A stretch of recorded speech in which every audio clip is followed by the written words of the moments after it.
Donald and Douglas are Scottish twin engines. They're practical, peppery and proud. They nearly always work together.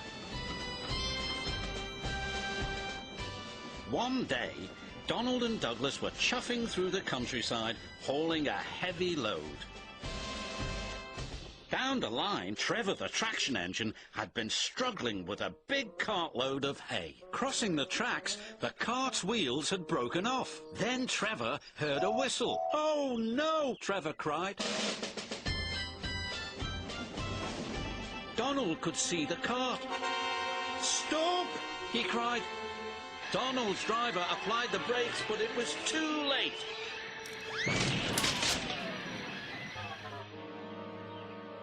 Luckily, no one was hurt. "Stop being pushy," Donald snapped. "Don't call me pushy," Douglas snapped back. "You shouldn't have pushed me into the cart," huffed Donald. "You pulled me, you mean," argued Douglas. "Didn't he?" Did, no. Did too." Before long, the track was cleared, and Donald and Douglas were on their way. But the twins were so cross, they refused to speak to each other for the rest of the day.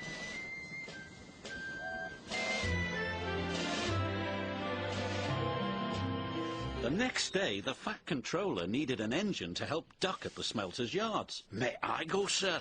said Donald eagerly. "I only need one engine," said the Fat Controller, "not two." "I'm only one engine, sir," said Donald, "and I would like to work with Duck." The Fat Controller was surprised, but agreed. Thomas was worried. "Won't you miss one another?" he asked. "I know I'd miss Annie and Clarabelle." "I'll work better on my own," sniffed Douglas. "I have work to do," huffed Donald. At first, Donald enjoyed working with Duck. Then, things started to go wrong.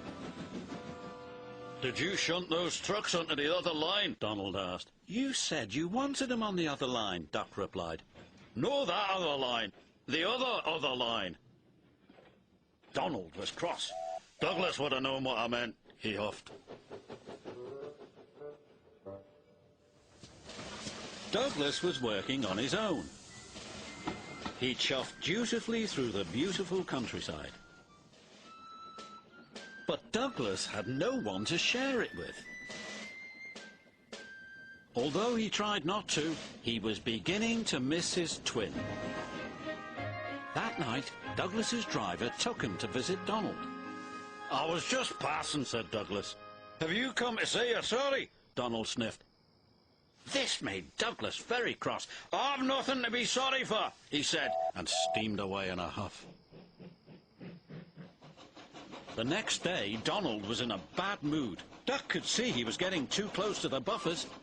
"Look out!" he shouted, but it was too late. Donald's driver was very cross. "This wouldn't have happened if you were working with Douglas," he said. Donald knew he was right, and Duck knew he couldn't pull Donald back onto the rails. So he went for help. Douglas was sadly finishing his work as Duck steamed into the depot. "Donald's in trouble," said Duck. "Donald in trouble!" Douglas cried. "I'm on my way!" And he steamed off as fast as he could.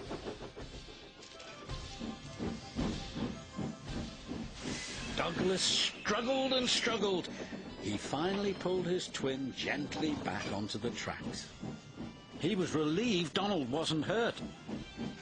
"Thank you," Donald said, "and I'm sorry." "No, I'm sorry," said Douglas. "I'm sorry," insisted Donald. "You don't have to have a row about who's sorry," chuckled Duck. "Just be glad you're back together." And they were.